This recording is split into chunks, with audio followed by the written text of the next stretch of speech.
கண்ணு ரெண்டு வித்து புட்டு சித்திரத்தை வாங்கி வந்தேன். என்ன ஒரு முட்டாளுன்னு பட்டா போட்டா அன்ன கிளியே.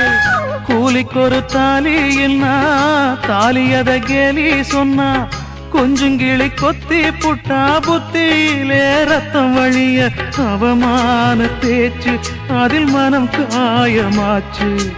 அவமானம் காக்க என் மரியாதை போச்சு. நெத்தியிலே பொட்டு வச்சு உத்தமின்னு சொல்லிக்கிட்டா. பொட்டு வச்ச கைய மட்டும் குத்த முன்னு தள்ளி புட்டா. 4 வார்த்தை பேசலையே நான் பிடிச்ச பச்சை கிளி. தேடி போனேன் பார்க்கலையே மாலையிட்ட மச்சு கிளி. கண்ணுக்குள்ள அழுக்கு ஏன் கண்ணாடி மேல் வழக்கு. கல்யாணந்தான் எதுக்கு அது கண்ணீராச்சு எனக்கு. நான்